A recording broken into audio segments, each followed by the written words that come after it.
ಹಣಕಾಸಿನ ಫ್ರಾಡ್ಗಳನ್ನು ನಾವು ನೋಡೋದಾದ್ರೆ ಮೊದಲನೇದಾಗಿ ಇತ್ತೀಚೆಗೆ ತುಂಬಾ ನಡೀತಾ ಇರುವಂತದ್ದು ಶೇರ್ ಮಾರ್ಕೆಟ್ಗೆ ಸಂಬಂಧಪಟ್ಟ ಹಾಗೆ ಗೂಗಲ್ ವೆಬ್ಸೈಟ್ ಇಂದ ಡೌನ್ಲೋಡ್ ಮಾಡ್ಕೊಳ್ಳಿ ಅಂತ ಲಿಂಕ್ ಕಳಿಸ್ತಾರೆ. ದಯವಿಟ್ಟು ಆ ಥರ ತಪ್ಪನ್ನು ಮಾಡೋದಕ್ಕೆ ಹೋಗಬೇಡಿ.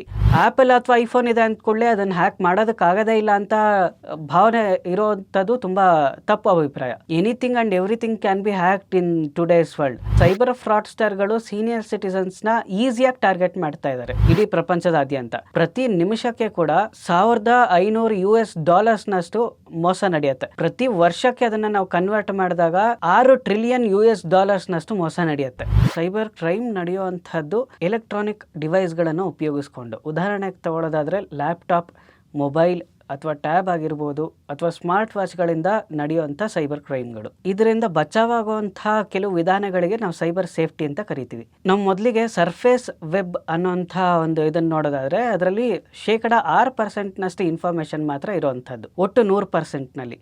ಸರ್ಫೇಸ್ ವೆಬ್ಬಲ್ಲಿ ನಮಗೆ ಸಿಗೋವಂಥ ಇನ್ಫಾರ್ಮೇಷನ್ ಅಂದರೆ ಗೂಗಲಲ್ಲಿ ಇರೋವಂಥ ಇನ್ಫಾರ್ಮೇಷನ್ ಇರ್ಬೋದು ಅಥವಾ ಸೋಷಿಯಲ್ ಮೀಡಿಯಾ ಖಾತೆಗಳಿರ್ಬೋದು, ಬೇರೆ ಬೇರೆ ರೀತಿಯ ಸೋಷಿಯಲ್ ಮೀಡಿಯಾ ಖಾತೆಗಳು, OTTಗಳು ಅಂತ ನಾವೇನು ಕರಿತೀವಿ, ಅಮೆಝಾನ್ ಪ್ರೈಮ್ ಇರ್ಬೋದು, ಸೋನಿ ಲಿವ್ ಇರ್ಬೋದು, ZEE5 ಇರ್ಬೋದು, ಈ ರೀತಿ ಬೇರೆ ಬೇರೆ ಎಲ್ಲ ರೀತಿಯ ಒಟ್ಟು ಕಂಟೆಂಟ್ಗಳನ್ನು ನೋಡಿದಾಗ ನಮಗೆ ಒಟ್ಟಾರೆ ಸಿಗುವಂಥ ಇನ್ಫಾರ್ಮೇಷನ್ 6% ಮಾತ್ರ.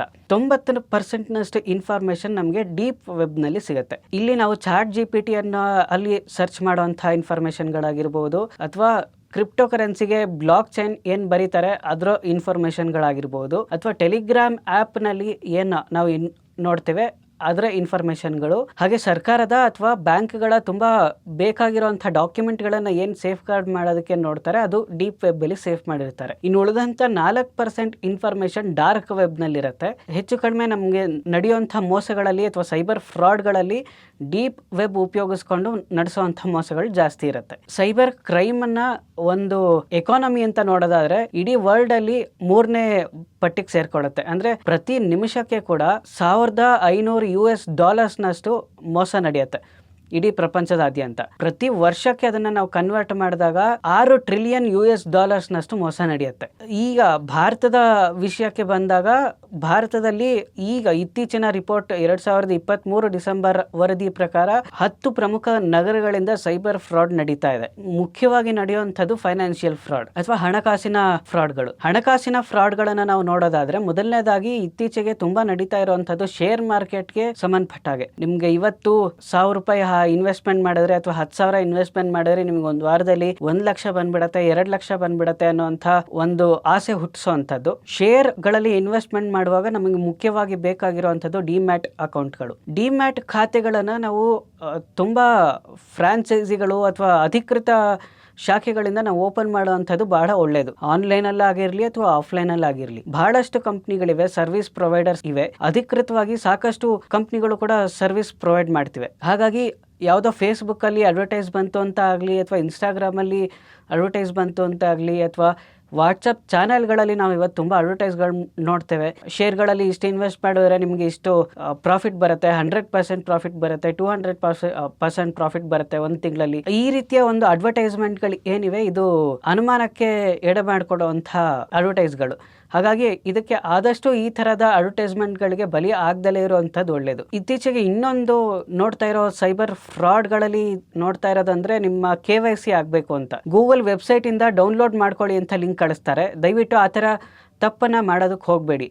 ಯಾವುದೇ ಆ್ಯಪ್ಗಳನ್ನು ಡೌನ್ಲೋಡ್ ಮಾಡ್ಕೊಳ್ಬೇಕಾದ್ರೂ ಕೂಡ ಆಂಡ್ರಾಯ್ಡ್ ಮೊಬೈಲ್ಗಳಲ್ಲಿ ಗೂಗಲ್ ಪ್ಲೇ ಸ್ಟೋರ್ನಿಂದ ಅಥವಾ ಆ್ಯಪ್ ಸ್ಟೋರ್ ಬರುತ್ತೆ, ಆ ಥರ ಆ್ಯಪ್ ಸ್ಟೋರ್ಗಳಿಂದ ಅಧಿಕೃತವಾಗಿ ನೋಡಿ ಚೆಕ್ ಮಾಡಿಕೊಂಡು ಡೌನ್ಲೋಡ್ ಮಾಡ್ಕೊಳ್ಳುವಂಥದ್ದು ಒಳ್ಳೆಯದು. ಆ್ಯಪಲ್ ಅಥವಾ ಐಫೋನ್ಗಳಲ್ಲಿ ಸೇಫ್ಟಿ ಜಾಸ್ತಿ ಇರುತ್ತೆ. ಆ್ಯಪಲ್ ಅಥವಾ ಐಫೋನ್ ಇದೆ ಅಂದ್ಕೊಳ್ಳೆ ಅದನ್ನು ಹ್ಯಾಕ್ ಮಾಡೋದಕ್ಕಾಗದೇ ಇಲ್ಲ ಅಂತ ಭಾವನೆ ಇರೋವಂಥದ್ದು ತುಂಬ ತಪ್ಪು ಅಭಿಪ್ರಾಯ. Anything and everything can be hacked in today's world.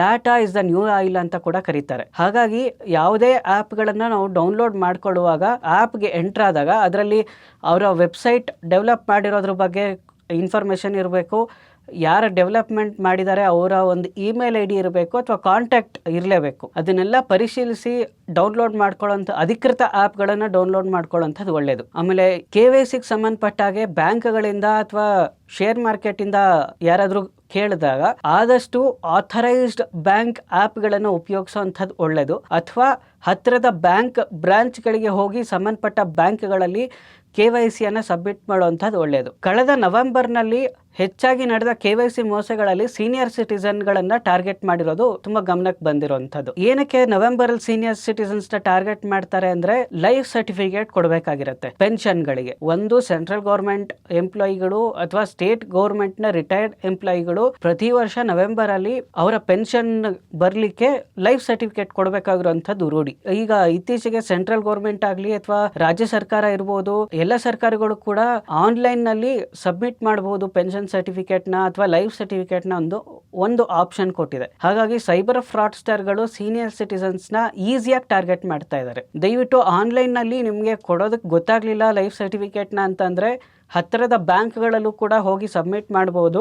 ಆದಷ್ಟು ಮಕ್ಕಳ ಹತ್ರ ಸಪೋರ್ಟ್ ತಗೊಳ್ಳಿ ಅಥವಾ ಗೊತ್ತಿರೋರ ಹತ್ರ ತಿಳ್ಕೊಂಡು ಸಬ್ಮಿಟ್ ಮಾಡುವಂತಹ ಒಂದು ಬೆಳವಣಿಗೆಯನ್ನ ರೂಢಿಸ್ಕೊಳ್ಳಿ. ಏನಾದ್ರೂ ಮೋಸ ಆದಲ್ಲಿ ನಾವು ಯಾರನ್ನ ಕಾಂಟ್ಯಾಕ್ಟ್ ಮಾಡಬೇಕು ಅಂತ, ಹಣಕಾಸಿನ ತೊಂದರೆ ಆದಾಗ ಫೋನ್ ನಂಬರ್ ನಾವು ಕಾಂಟ್ಯಾಕ್ಟ್ ಮಾಡಬೇಕಾಗಿರೋದು 1930. ಇದು ಭಾರತ ಸರ್ಕಾರದ ಒಂದು ಸಹಾಯವಾಣಿ ಅಥವಾ ಹೆಲ್ಪ್ ಲೈನ್ ನಂಬರ್. ವೆಬ್ಸೈಟ್ ಅಲ್ಲೂ ಕೂಡ ನಾವು ಹೋಗಿ ಆನ್ಲೈನ್ ಅಲ್ಲಿ ನಮ್ಮ ಕಂಪ್ಲೇಂಟ್ ಗಳನ್ನ ರಿಜಿಸ್ಟರ್ ಮಾಡಬಹುದು. ವೆಬ್ಸೈಟ್ ಹೆಸರು www.cybercrime.gov.in. ಮೊಬೈಲ್ ಕಳೆದು ಹೋದ ತಕ್ಷಣ ನಾವು ಮಾಡಬೇಕಾಗಿರೋ ಒಂದು ಅಂಶ ಅಂದ್ರೆ ಸಂಚಾರ್ ಸಾಥಿ ಅನ್ನೋ ಒಂದು ವೆಬ್ಸೈಟ್ ಇದೆ, sanchar-sathi.gov.in. ಅಲ್ಲಿ ಹೋಗಿ ಕೂಡ ನಮ್ಮ ಮೊಬೈಲ್ ಕಳೆದು ಹೋದಾಗ ಇಮಿಡಿಯೇಟ್ ಆಗಿ ನಾವು ಕಂಪ್ಲೇಂಟ್ ಗಳನ್ನ ಕೂಡ ರಿಜಿಸ್ಟರ್ ಮಾಡಬಹುದು. ಇನ್ನು ಮುಂದಿನ ಎಪಿಸೋಡ್ಗಳಲ್ಲಿ ಬೇರೆ ಬೇರೆ ರೀತಿಯ ಸೈಬರ್ ಫ್ರಾಡ್ ಗಳನ್ನ ನಾವು ಗಮನಿಸ್ತಾ ಹೋಗ್ಬೋದು. ಹಾಗೆ ಅದರಿಂದ ಹೇಗೆ ಬಚಾವಾಗೋದು ಅನ್ನೋಂಥದ್ದು ಕೂಡ ನಾವು ಮುಂದಿನ ದಿನಗಳಲ್ಲಿ ಮಾತಾಡ್ತೀನಿ.